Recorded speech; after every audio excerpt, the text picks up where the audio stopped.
Hello everyone, this is Dariano GNB Productions, and today we're going to be doing something a little different. Today we're going to be introducing a new installment on the channel that I like to call Hedgehog Month.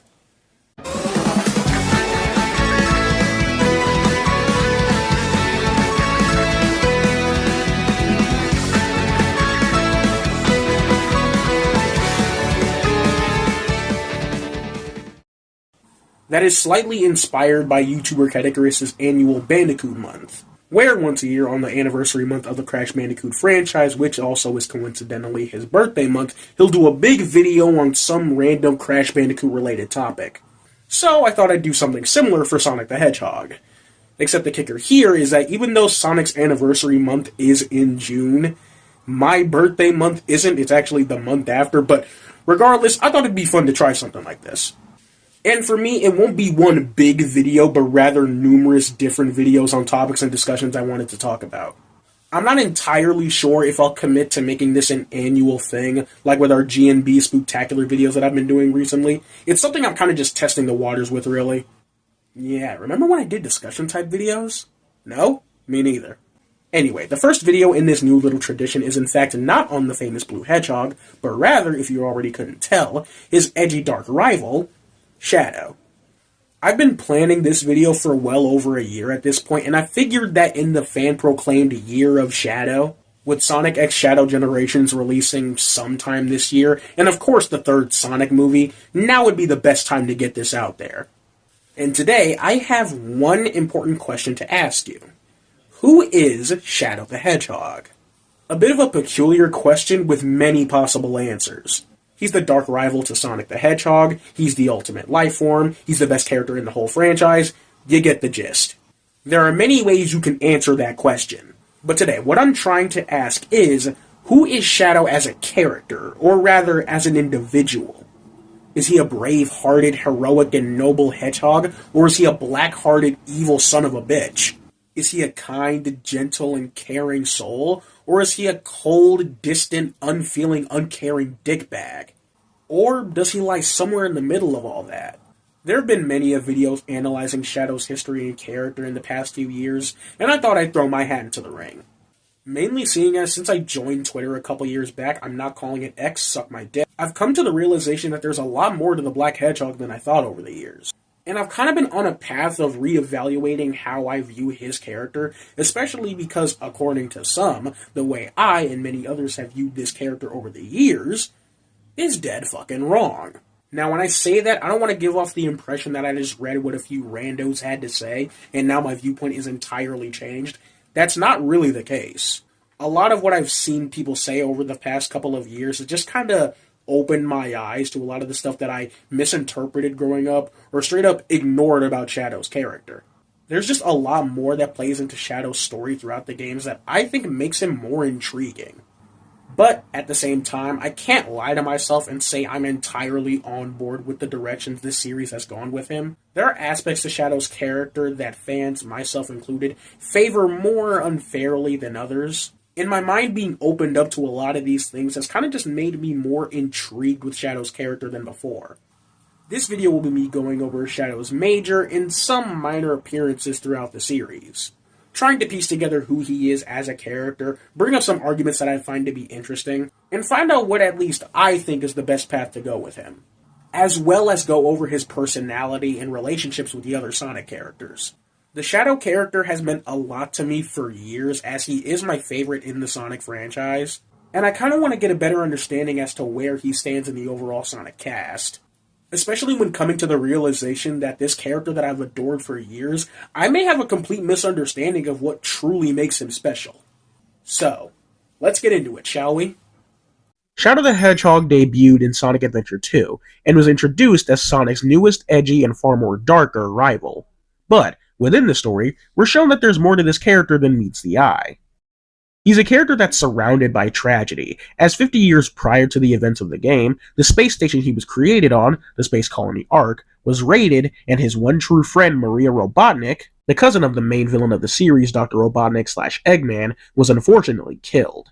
Shadow, once he awakens, aims to carry out what he thinks was the wish of his friend, and that's to take revenge on all of humanity. I say what we thought, as it's revealed Gerald Robotnik, Eggman's grandfather, tampered with Shadow's memories, somehow, to carry out his vengeance after his death, by hurtling the Ark towards Earth in an attempt to wipe out every living thing on it. Thanks to the ever-compassionate Amy Rose, Shadow remembers what Maria's actual wish was, to give the people of Earth the chance to be happy and live out their dreams. Shadow, in this realization, immediately works to fix his mess, sacrificing his life in the process. Shadow throughout the story of SA2 was shown to have a lot of darkness surrounding him, but the game's story did a decent job at showing the light in him as well.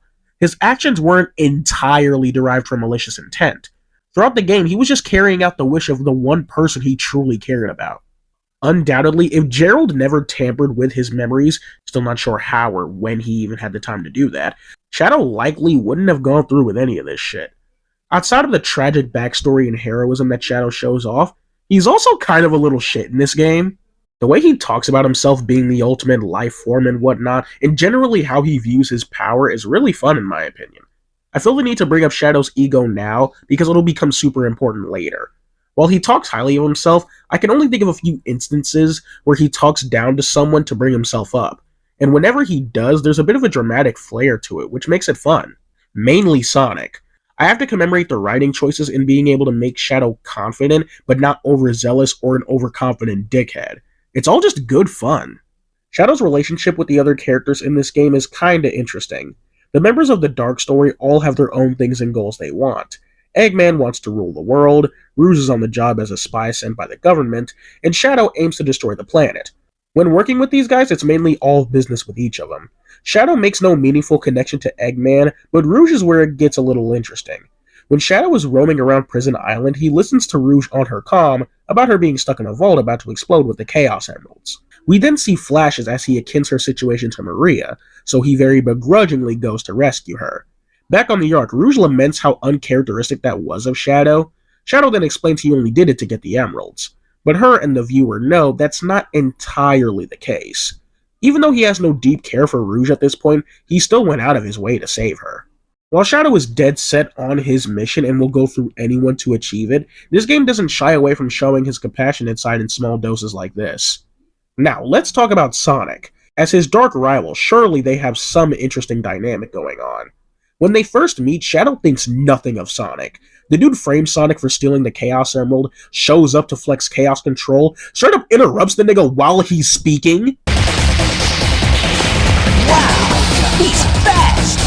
Hey, it's not his speed, he must be using the Chaos Emerald to warp Shadow. And then just fucking dips. They don't interact all that often, but from their meeting to their fight on Prison Island and their last confrontation on the Ark, you can tell Shadow grew some level of respect for Sonic.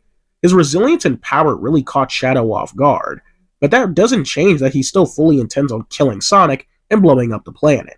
After Shadow remembers his promise, he works with Sonic to save the world, with Sonic gaining respect for Shadow as well after his death.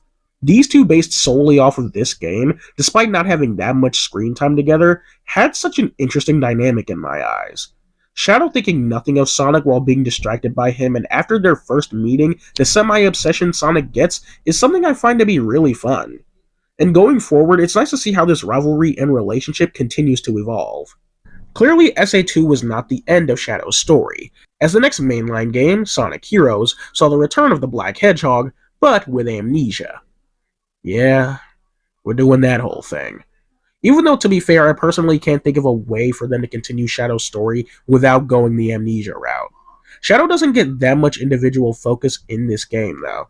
Seeing as this game's campaign is split amongst a huge cast of characters, Shadow story-wise doesn't get that much to do compared to his role in SA2. However, the stuff we do get from him is pretty interesting. This is another instance of Shadow's character being written well in my opinion, and it's because he plays more of an anti-hero role than he did in SA2. Where in the last game, when it all came down to it, Shadow showed the hero he was in his heart. This time, since he has no true recollection of the prior game, he's primarily motivated by the kind of selfish means of finding Eggman and getting his memory back, and he's not intending on letting anyone get in his way. Why didn't Rouge, Sonic, or anyone else tell him what the fuck happened in the last game, you may be asking? Hell if I know. Look, I personally headcanon Rouge saw that it'd be more useful to have Shadow join her so she could find Eggman's supposed treasure. Again, that's just a headcanon because there's a lot of holes in this game's story revolving Shadow. Anyway, while he's shown throughout being dead set on his pursuits, the game also brilliantly showcases that when the time comes for it, he shows almost no issues with working with others to achieve a common goal. Now let's talk about Shadow's relationships in this game, because here's where it gets more interesting. Starting off with Sonic, these two don't interact that much throughout the game, but whenever they do, it's a lot of fun. Despite Shadow not having that much recollection of Sonic, I like how the rivalry is still kind of playful. There's no obsessiveness from Sonic or complete dismissiveness from Shadow, just a good old-fashioned fight to the death. And yes, Shadow did allude to the fact that he killed Sonic in this fight.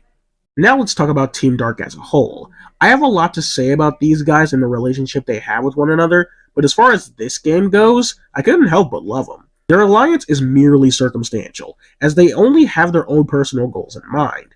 Shadow wants to get to Eggman to interrogate him about his memory, Rouge wants to interrogate Eggman for his supposed secret treasure, and Omega wants to murder Eggman for wasting his potential by sealing him away to guard Shadow. They may not be buddy-buddy in the beginning, with Shadow and Omega still wanting to duke it out — I love this little dumbass so much — and have a little competitive streak between the two, but nevertheless, they make a pretty good team. The only amount of conclusiveness we get with Shadow in this game is through him seeing the destroyed Shadow androids, and for a period not sure if he's even the original Shadow, he still laments that even if he's fake, he's still the ultimate life form, Shadow the Hedgehog, which is a pretty half-baked conclusion if I'm being honest. We didn't get to see enough of this turmoil for him to come to this conclusion. Some people, myself included, thought this little scene was enough development for Shadow, and that the following game, his own spin-off game, is pointless because of this scene. But now, I don't really think so. This scene, I think, shouldn't be enough to resolve Shadow's character. The very half-baked mystery the game's been stirring up has room to continue beyond this game, and I'm somewhat glad they chose to follow up on this stuff. As I said, this game was really light on the story when it comes to Shadow, but nevertheless, it still showed how great this character is. He's not too over the top when it comes to his dark nature, and when it does get to that, it's all just good fun. Now, in my many years of being a fan of this series, here's something I never thought I'd say. There is a crucial piece of Shadow's development that people tend to overlook, and that is Shadow the Hedgehog. The game. Now look, I'm going to set the record straight before we go any further.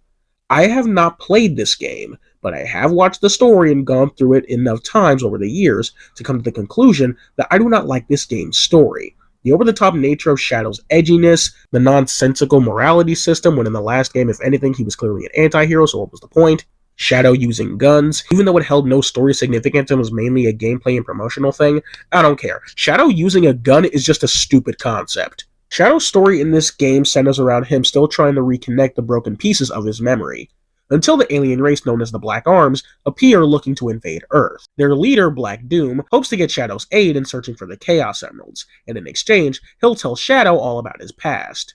Now, the beginning of this game has kind of been bashed by a lot of fans, including myself, for years, and thinking about it further kind of made me realize it's not that bad, but I still got a few issues with it. Mainly people's issue lies in Shadow being dismissive towards the humans being invaded in Westopolis. Look how pathetic they are. I don't have time for these humans. Shadow at this point in time doesn't have any recollection of his promise to Maria, so it makes sense as to why he wouldn't care for them that much. But that also implies another problem. If he has no true recollection of his past, then he has no real reason to be unnecessarily dickish towards them either. Regardless, this, among many other things, is something I've grown to somewhat respect about the Shadow story. While the execution may vary, I can see what they were trying to go with here. That doesn't change the fact that Shadow's a dumbass who'd rather than ask the people who he knows has past knowledge of him would trust this sketchy-ass alien. Anyway, back on track. A lot of what this game has to offer, while not being executed that well, I still respect them for trying, like the morality system. While I still think it's nonsensical, with Shadow almost being portrayed as an impressionable child, just going and joining whichever side, whether it's Sonic & Co., Black Doom, or Eggman, gets to him first. I understand the attempt at showcasing that whether he's all heroic good, or cold-blooded evil, or somewhere in the middle, which makes the most amount of sense, these are all aspects and reflections of Shadow's character that can't and shouldn't go ignored. The main theme for this game, literally called I Am All of Me, brilliantly reflects that, and I'll admit, the theming did go over my head growing up. That is again mainly due to the execution being a bit poor in my eyes, but I like the stuff they were going for. It's just that a lot of the different moral paths don't line up with what was previously established in the prior two games. Maybe the Japanese script clears a lot of this up, but like I mentioned a bit ago, it makes Shadow look like an impressionable kid. Maybe that was the point because of Shadow being a blank slate post SA2 and it's just a me thing. Yeah, I'm not a fan of this game's story, but there is a lot to discuss when it comes to it, and this might be the perfect time to bring up something that is rather important to understanding Shadow's character. And that is, like I said just a bit ago, the Japanese material. Yes, Sonic being a franchise created and housed in Japan, and a bulk of its stories being written with Japanese audiences in mind, and being localized for other countries, taking a look at the Japanese material can be quite useful in clearing up a lot of confusion surrounding Sonic stories.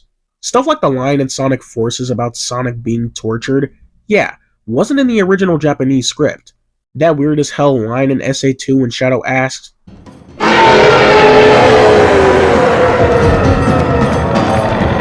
Is it gone? Is that what Chaos Control is? Despite doing it numerous times throughout the game, not in the original Japanese script. Instead, he just asks, Chaos Control ka?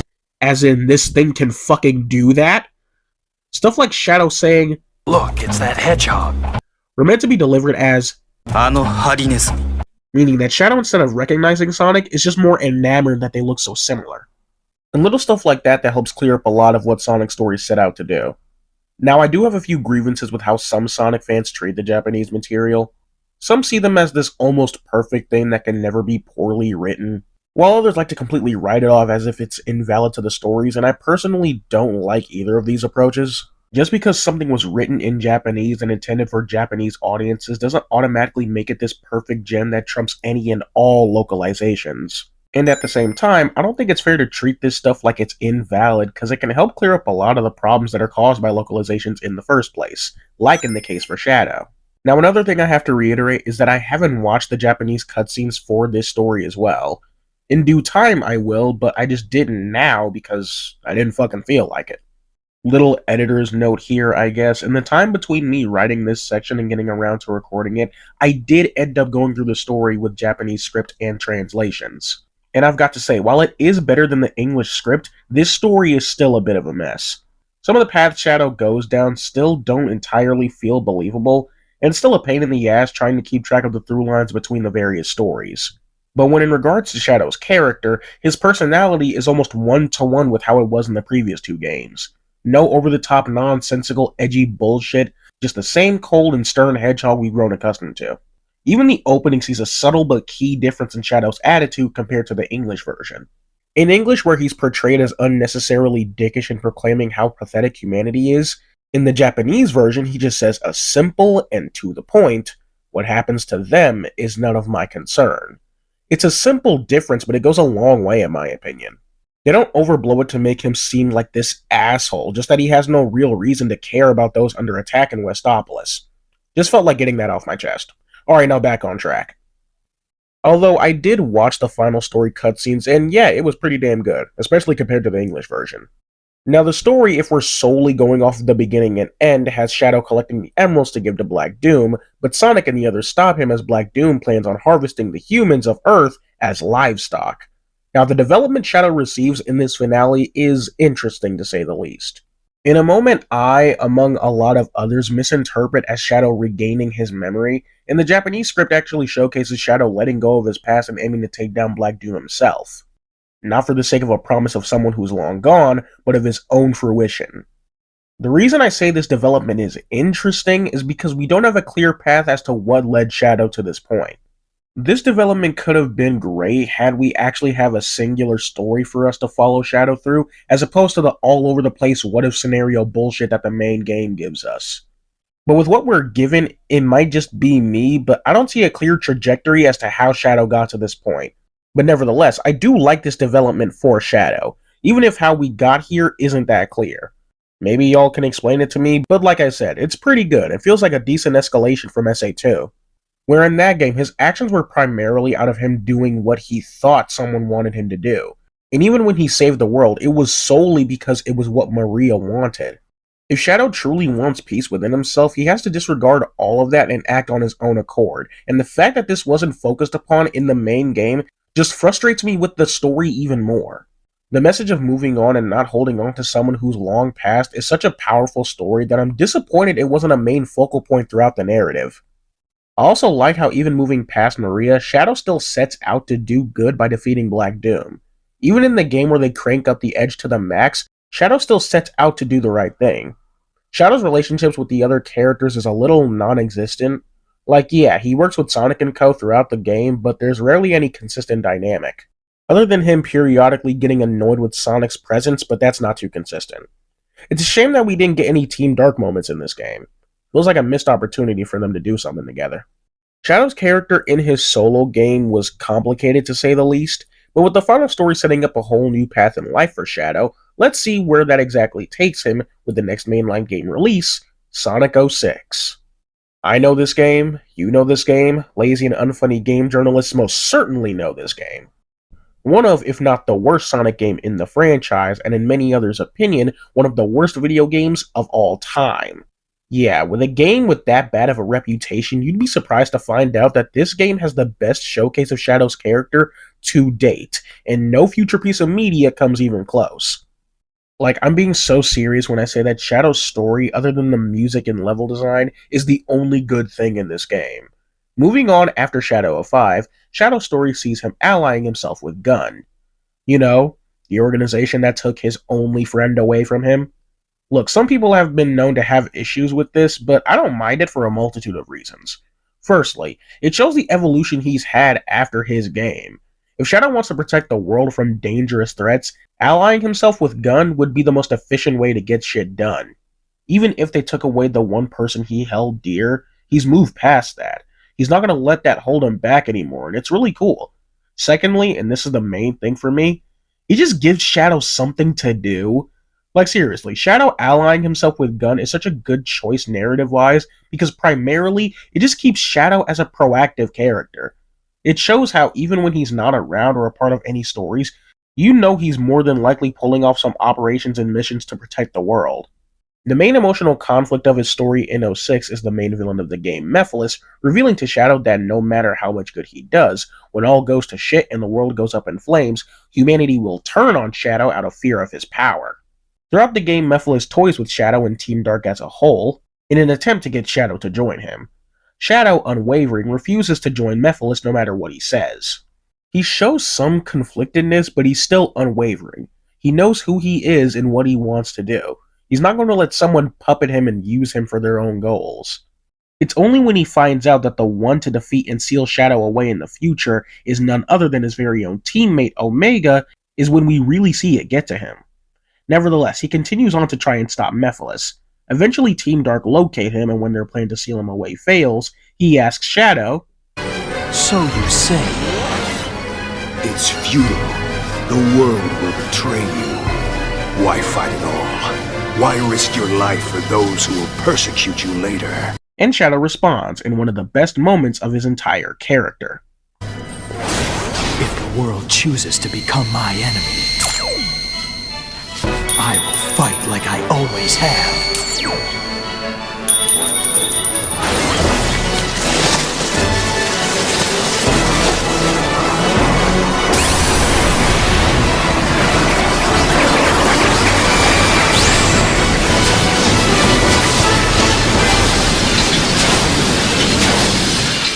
Now look, people have sung this scene's praises up and down for years, saying this is the ultimate showcase of who he is as a character, and holding it as the best scene showcasing his character, for all the wrong reasons.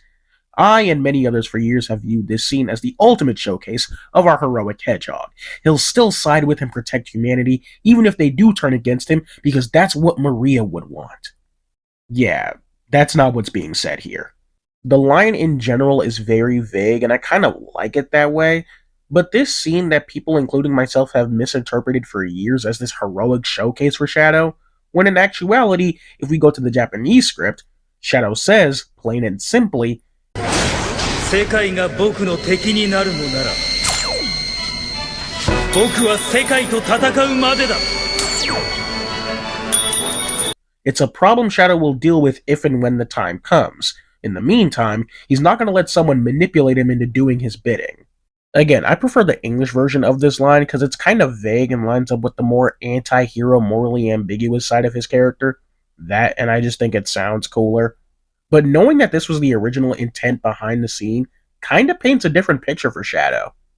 What was once thought to be the ultimate showcase of heroism is instead something a bit more interesting, I feel. Given everything that has happened to Shadow and humanity being at the cause of all the trauma and bullshit in his life, it kind of makes sense that when it comes down to it, if they turned against him, he wouldn't stand by them and wouldn't back down either. Some may take issue with that, but I don't know. I personally think it's just as cool as having Shadow stand by humanity regardless. You know, cause heroic bullshit. But this approach is just a bit more interesting, I feel. The journey of Shadow fulfilling a promise to a friend, obsessing over his past and what he was made for, to putting that all behind him to move on with his life could have been handled a bit better. But this being the result of his story, someone who'll choose to stand by humanity, for now at least, but won't stand for their bullshit is kinda cool. Now, Shadow's relationships with the other characters in this game is the best done in the entire series. The way they go about Shadow and his relationship with the other characters is really interesting. Firstly, this, in my eyes, is the best Sonic and Shadow's dynamic and rivalry has ever been portrayed. This game kinda established for me how Sonic and Shadow's dynamic should be handled. In this game, they don't really fight or even argue, as they find common ground to help each other periodically throughout the entire ordeal. Their rivalry is almost non-existent in this game. Traditionally, at least from the instances I've seen, traditional rivalries usually have the two characters obsess over beating each other to a common goal. Goku and Vegeta from Dragon Ball want to be the strongest, so naturally their egos will clash. Dante and Virgil in Devil May Cry, on top of having different philosophies on life, them being siblings naturally brings out their competitive nature and trying to one-up the other. Midoriya and Bakugo from My Hero Academia aim to be the #1 hero, so naturally, they're going to be a little competitive in their shared goal. Yeah, you get it. But with Sonic 06, Sonic and Shadow's rivalry is more subtle and low-key, and I kind of prefer it that way. They make a few cheeky remarks towards each other, still carrying a bit of that playful energy they had in Heroes, and it's just cool to see. They aren't really the type to be obsessive over one-upping the other, and if they do come to blows, it has to make sense. Don't get me wrong, their respective egos do have a hand in how they interact with each other, but I've always thought they were unique not just in terms of rivalries in this series, but other rivalries like the ones I mentioned previously. They kind of toned down the playfulness of Shadow's interactions with Sonic and the others a tad, but overall, it's still pretty damn good. Now, let's get into the meat and potatoes. Shadow, Rouge, and Omega. The dynamic that these three have grown since Heroes is some of the best character work in this franchise, in my opinion. So the reason I say that these guys are the meat and potatoes is because for years, this trio has meant a lot to many people, myself included. The bond that is showcased between these three in this game shows a great evolution to where they began. First starting out as merely allying to get what they personally want, to making a closer connection than people would expect. The reason I'm putting so much emphasis on this is because in the last few years, the folks at Sega made it a point to say that Team Dark are, quote-unquote, not friends, and, quote-unquote, don't like each other. Which feels like a slap in the face when you play this game and see how these guys interact. Now I'll say this, I personally think a huge part of why people were outraged at this, as they are, is because media like the Sonic Archie comics further put the idea in people's heads, and this includes myself, that these three are far closer and have a deep and super close bond with each other. Almost as if they're their own little found family, and implying that they don't like each other rubbed people the wrong way. Archie took what this game did with the three and took a giant leap in a direction that, while I don't hate, I also have no problem with it not being the case for the games. I don't need these three to be super close BFFs like Sonic and his crew or Team Chaotix or any of that stuff. Because having these three be the kind of dodgy, morally ambiguous, only looking out for their best interest type of team that somehow, despite all that, managed to confide in one another keeps them unique amongst the overall Sonic cast. However, I do not like the idea that they, quote, don't like each other or only tolerate each other because this game shows that's just not fucking true. The care these guys have for each other is so clear that it can't be ignored, and I'm personally so sick of fans, as well as Sega, downplaying them to just being work friends because they only hang out when they're doing missions and stuff like that. I think that's so disingenuous as to how much these guys care for each other. People as well like to throw in the argument that because the events of 06 got erased, that means that the bond Team Dark grew as a team got erased as well. And I'm gonna call bullshit on that. Nothing strictly within the story of 06 dictated how these guys felt about each other. Yeah, the story may have pushed them closer together in some aspects, but the feelings they have about one another were very much present before the events of this game took place. Rouge has expressed and shown numerous times to be concerned and caring about Shadow's safety. That much is obvious. And the same kind of applies vice versa, with Shadow being shown to be more protective of Rouge in this game compared to the previous installments. But these instances with Shadow and Omega just can't go ignored. What strictly within the story of 06 made Shadow react this way to seeing a damaged Omega in the future? Yes, this is Rouge. Understood. We'll be there in a minute. It looks like Sonic and his friends have found something too. Let's go. It's not like we can do anything for him now. Yeah.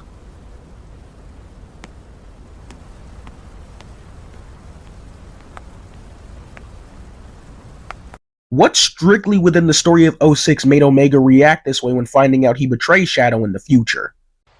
You may have been programmed by humanity, but what you did to Shadow in the future, that was your...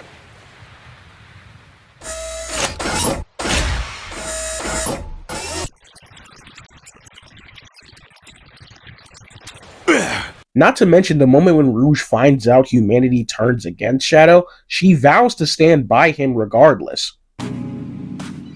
Shadow?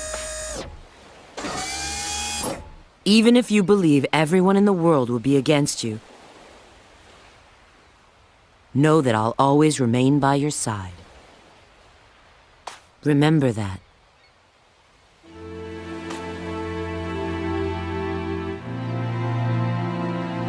I will.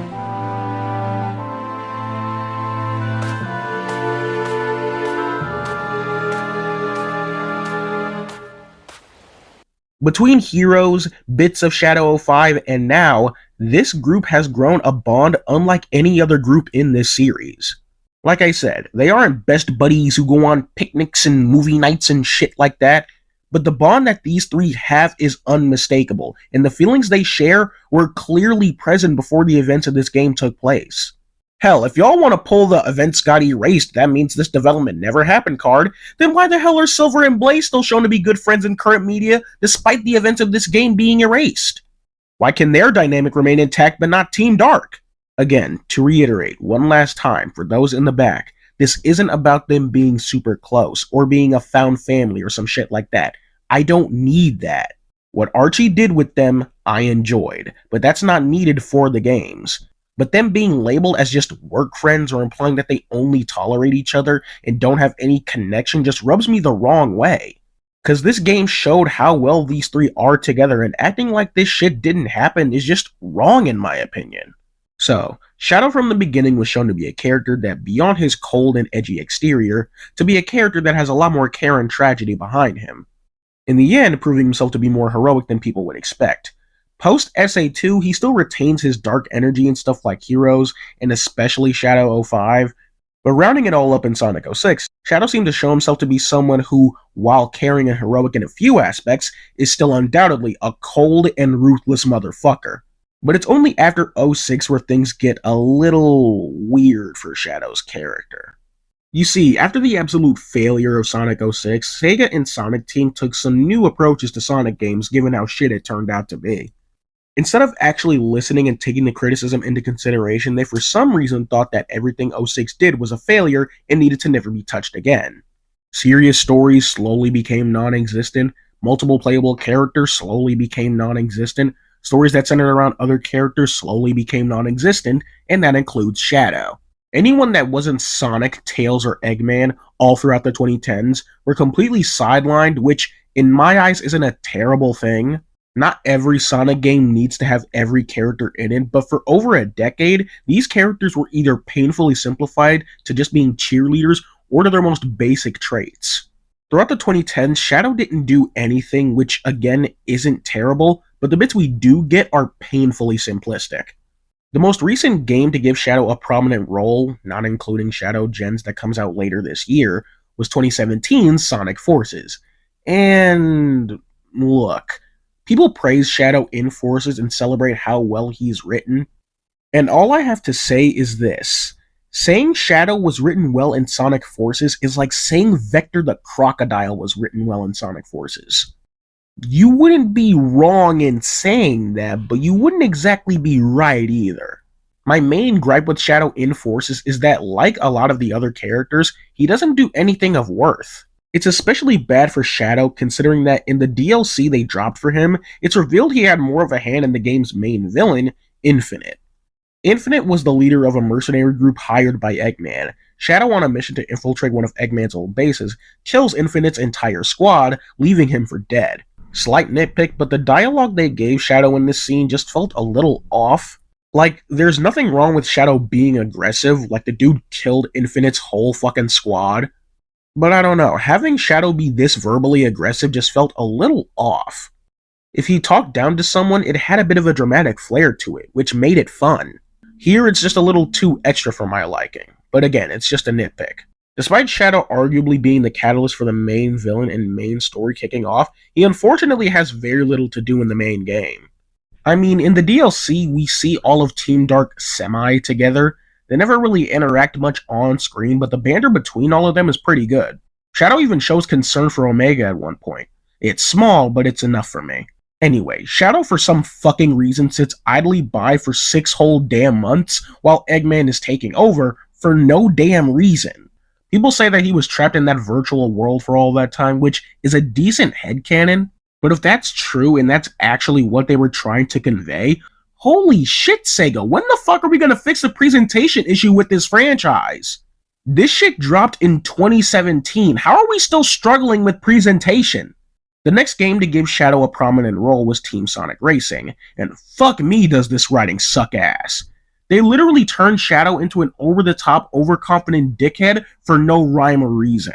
Also, a quick sidebar, something I want to briefly talk about are the TSR Overdrive animated shorts. The 2 little animated shorts meant to promote the game, and they're pretty fun. Something I've noticed is that a few people take issue with how Shadow is portrayed, and while I still have my slight issues with Shadow being primarily dickish, overall, this portrayal isn't that bad. I specifically saw people take issue with how he ignored Rouge and Omega when they needed help. This was during the point in time when people were still heated over the Team Dark not being friends thing, and I guess when folks saw this, they took issue with it, and I was one of them. But realistically speaking though, what exactly did folks expect Shadow to do? Stop and give the 2 a ride while he's in the middle of a race he intends on winning? People as well expressed their annoyance with Shadow being mean to the Chow. And nowadays I really can't bring myself to be all that annoyed by this. Shadow is allowed to be a bit of a dick, there's really nothing wrong with that. I feel like that's another thing Archie unintentionally did, was paint Shadow in this ultra-caring, ultra-heroic light, and people, myself included, falsely attributed that as Game Shadow's canon personality. Anyway, back on track. Don't get me wrong, Shadow can be egotistical, but turning that dial up so much just makes him seem insufferable. Speaking of Shadow being insufferable, let's talk about the IDW comics, one of the biggest reasons I'm even making this video. So for those who don't know, the Sonic IDW comics is a new comic line for... I'm saying new when that shit dropped in 2018, what the hell. The Sonic IDW comics is a new comic line after the unfortunate cancellation of the Archie Sonic comics run. The comic picks up sometime after the events of Sonic Forces, meaning that all the mainline games leading up to Forces are canon within the IDW books. So the comic first starts out with Sonic and Co. searching for Eggman since his Badnik army are aimlessly running amok in random places. The Chaotix locate Eggman in a village where he appears to have lost his memory from his last bout with Sonic, and goes by the name Mr. Tinker. All goes well until Tinker lets slip the name Eggman Land, which is when Shadow aims to go in for the kill, which I'm perfectly fine with. Seriously, the early issues of IDW do Shadow so well. It makes perfect sense as to why he'd want to kill Eggman after the shit he pulled in Forces. This even backs up what I said about Sonic and Shadow's dynamic. If you're gonna have them face off with one another, you gotta have it make sense. and this makes sense. Sonic not wanting Tinker to take the fall for Eggman's doings, and Shadow just not giving a fuck makes sense within both their characters.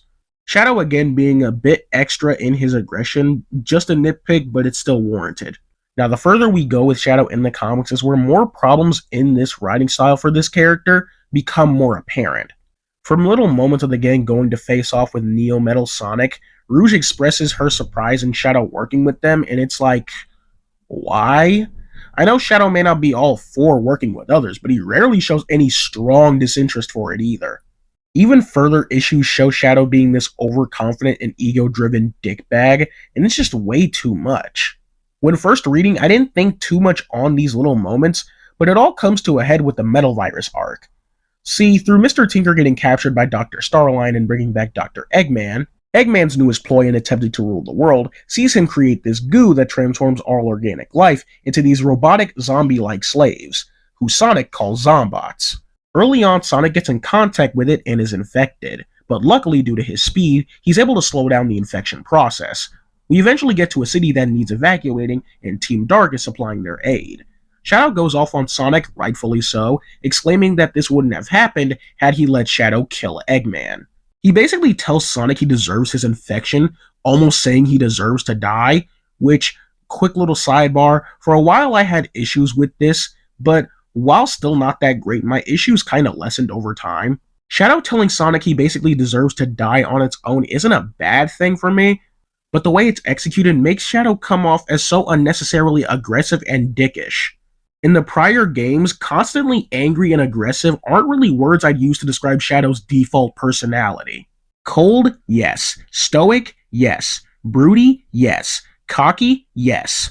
I have truly rarely ever seen Shadow in the games have constantly angry and aggressive as his default personality, which is why I think it's so weird to have it be a constant thing in this comic, and other pieces of media as well. Anyway, after their little spat, Sonic runs off and warns Shadow, clear as day, that if he gets infected, he should be able to run it off just like him. And this dumbass decides to respond with, "Cowards run, I win." And then Shadow gets infected, and when Rouge tells him to run, he tells her off and becomes a Zombot himself. This singular moment, as far as the comic goes, is when everything starts falling apart when it comes to Shadow. Firstly, that "cowards run, I win" bullshit frustrates me on so many levels. First of which being is that it's not that bad of a line. Yeah, the line is a tad corny, but this is the same character who in his debut game would casually shout mid-gameplay, "I'm the coolest." So this character can be a little extra and still be fun. But secondly, the context that that line is used in is what makes it suck. Sonic gives Shadow a clear-as-day warning for what to do if he gets infected, and he, for some damn reason, takes it as Sonic telling him to be a punk bitch and run away. Remember earlier when I mentioned Shadow's ego would be important? This is what I'm talking about.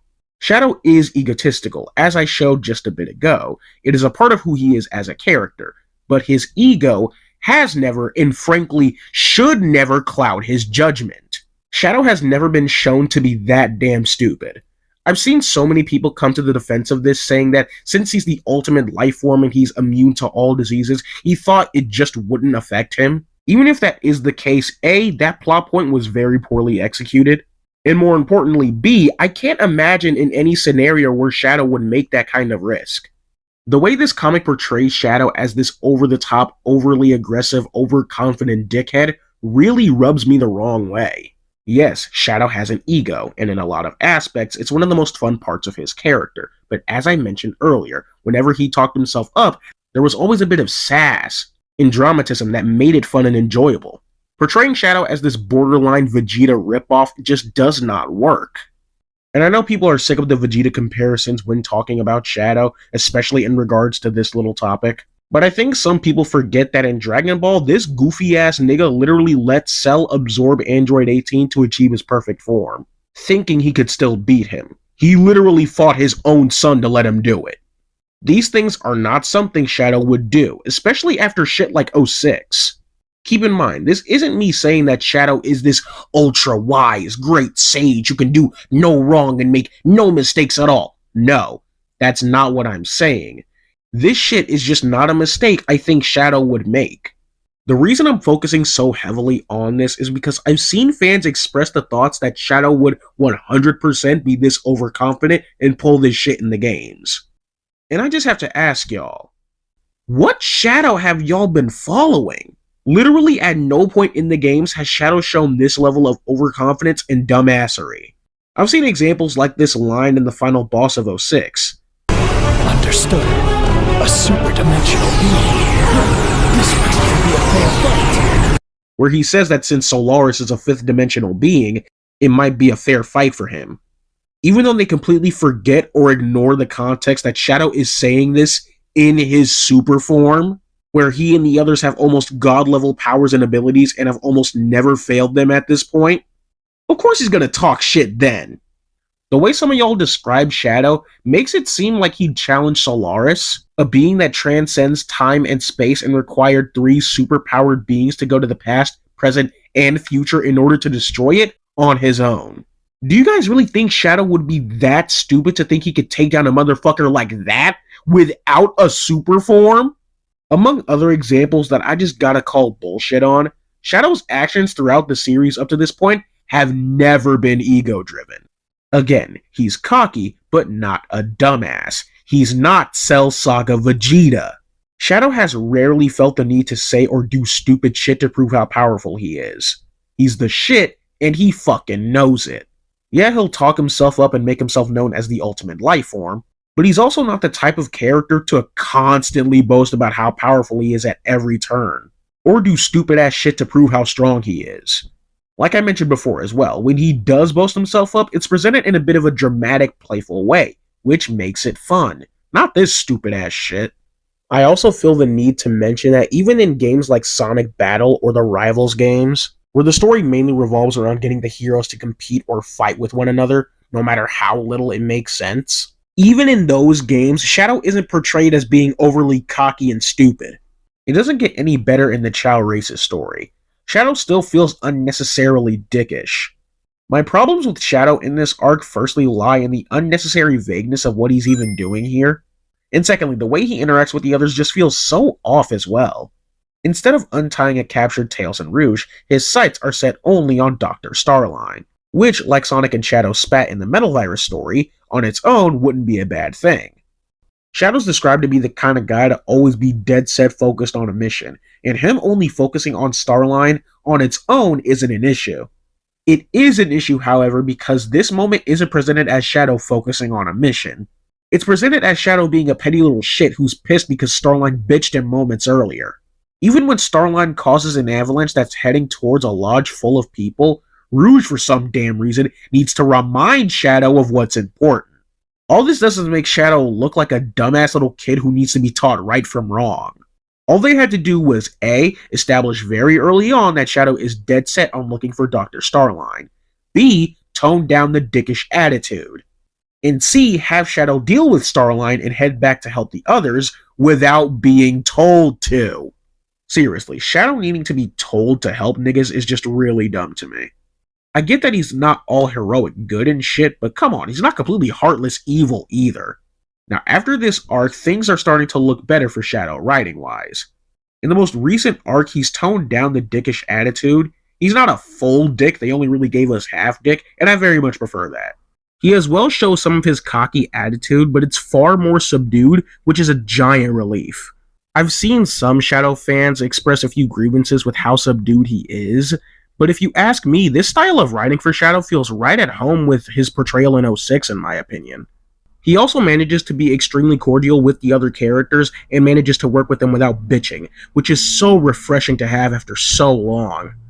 Anyway, moving on from that, we get a few appearances from Shadow in various media alongside IDW's releases. He had a decent role in the April Fool's game The Murder of Sonic the Hedgehog that released last year, and I thought he was pretty good, pretty cold, weird and corny as hell, but still showed a bit of his nice side. That said, though, I would understand the complaints of some thinking he's a bit too nice in this, but I personally don't mind. And he has a major role in Netflix's Sonic Prime, and holy shit is he great in this show. Watching Prime Shadow made me remember for the first time in a long time just how much I love Shadow the Hedgehog.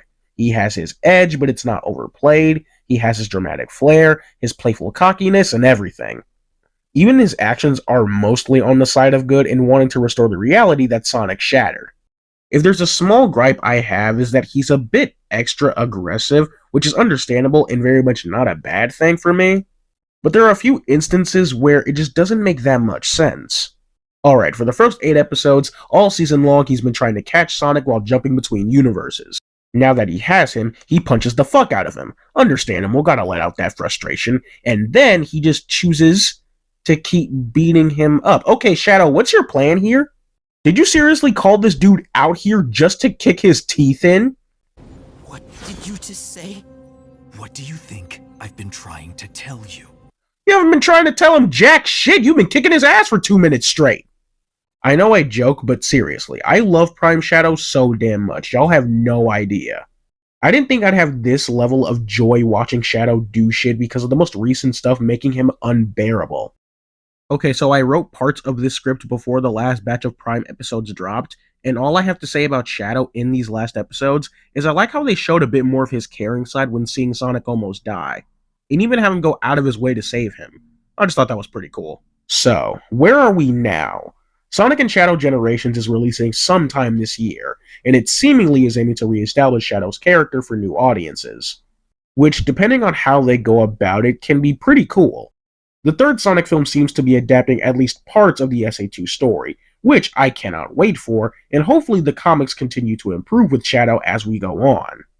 So, with all that said, here's where we ask the million-dollar question. Who is Shadow the Hedgehog? Shadow the Hedgehog, when everything is considered, his sacrifice in SA2, his metaphorical rebirth in Heroes, the development he received in Shadow 05, and his role and relationship with the other characters in Sonic 06, Shadow the Hedgehog to me is a cold and ruthless son of a bitch, but has a little bit of softness to his edge. You'd be hard-pressed to find a concrete reason as to why post-Shadow 05, Shadow still chooses to protect the Earth. Some would say Maria, but to me that'd only be half true. As shown by stuff like Sonic Battle, Maria still holds a special place in Shadow's heart, but that won't stop him from doing some pretty messed up shit to get stuff done. But at least in my eyes, I don't think it matters that much as to why Shadow chooses to protect the Earth still. All that matters is for the time being, he works tooth and nail to protect the planet because it's what he wants to do. But we also know that if humanity makes an enemy out of him, it won't bode well for them. I wish I remembered who I saw say this, but I saw someone on Twitter say that Shadow's story in Shadow 05 essentially was to just make him more like Sonic. What that means is that Sonic really isn't a character that strictly abides by stuff like morality or what's right or wrong. He simply does what he thinks is right, and it just so happens it mainly leans on the side of good. Post 05, the same kind of applies to Shadow, but he's just on the more darker end of that spectrum, which I can't help but love. Something I've noticed when it comes to Shadow fans, and I have been a part of this problem for years, is that too many people feel the need to lean way too heavily into a part of his character. Some fans unfairly try to prioritize the ultra-heroic side of his persona, this included myself because of stuff like the Archie comics. Which, I still do like that version of Shadow, but that's not what Game Shadow needs to be. Whilst at the same time, on the opposite end of that spectrum, too many fans try to unfairly prioritize the cold, unfeeling, uncaring, ultra-dark side of his persona. And that also feels like too much of a step in the wrong direction. This character is at his best when he has both of these qualities naturally coinciding with one another. He shouldn't be this justice and peace-seeking hero, but he also shouldn't be this ultra-selfish, arrogant, uncaring dickbag either. Shadow post SA2 has shown numerous times to have care for those around him. If he didn't have care for others, a bulk of his story in 06 wouldn't have its impact. But at the same time, leaning too far into the ultra-heroic and caring side runs the risk of him losing his uniqueness. I know metaphorically speaking, SA2 Shadow died at the end of that game, but I still think some of the aspects of his debut game need to be retained. One of the many reasons as to why so many were enticed by Shadow is because of his heroism with the juxtaposition of his dark and edgy exterior. These elements should not be more prioritized over the other. They should and can work quite well together. In the last few years, things have been heavily focused on one aspect of the character, which is why I and many others take issue with how he's been portrayed. Another major reason for why I wanted to make this video is because some Japanese descriptions, mainly for this specific point, the Sonic Channel stories that follow Sonic as he runs into many of his friends and rivals, depict Shadow in a semi-darker light, with a line reading as, quote, "I don't care about peace. I don't care what happens to others. I just hate foolish beings who think they can do whatever they want, whether that's the Doctor or Sonic," or something along those lines. Which, quick sidebar, back when I saw Shadow as a true hero type, I always thought an interesting approach to him in Sonic's rivalry would be to have Sonic be the more reckless and brash hero type, while Shadow would be the more reserved and strict archetype. And this excerpt coincidentally gave me those vibes. Anyway, back on track.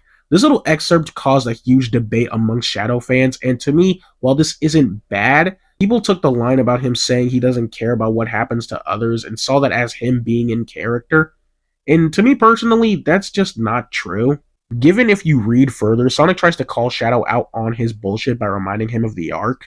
But nevertheless, the fact that a lot of people see Shadow as this cold and heartless bastard just rubs me the wrong way.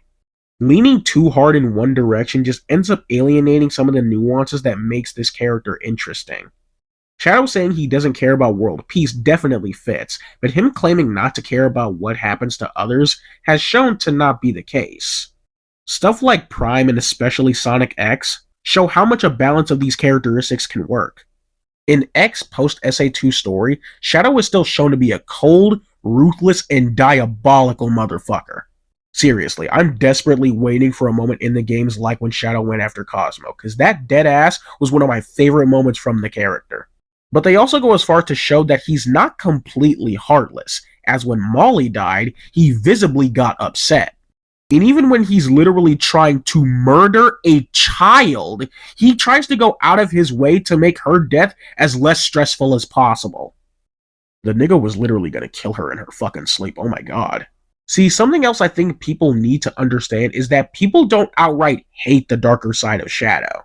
I rarely see people complain about the shit he pulled in X, or even his attitude in Prime, because in those, he's written with his dark edge we all know and love, but they don't steer away from showing a bit of his nicer and heroic characteristics. X more so than Prime in that aspect, but you know what I mean. Stuff like IDW and Archie leaned way too much into a singular aspect, which is why many have problems with the respective interpretations. Shadow the Hedgehog is not some altruistic superhero who aims to make sure all the people on Earth live long, peaceful lives. But he's also not an edgy loner who doesn't care about other people.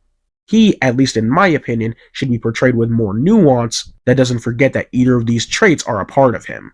Just like his solo game shows, these are both aspects of Shadow that are a part of him and shouldn't go ignored. The good, the bad, and everything in the middle. TLDR, Shadow should be written with more of a focus on him being a morally ambiguous anti-hero. No strictly over-exaggerated, uncaring, edgy loner bullshit, and no strictly hope for all the people on Earth bullshit. I ultimately think these attributes of Shadow should both work in conjecture with one another, which would be the best route for not forgetting the nuances that made Shadow interesting to begin with in SA2, but also not forget the evolution he received from Shadow 05 going into 06 and onward. Anyway, I've rambled on long enough. So, with all that said, if you agree or disagree with anything I've said in this video, let me know right down there in the comments below. Also be sure to like and subscribe. This is Darion of GNB Productions, and take care.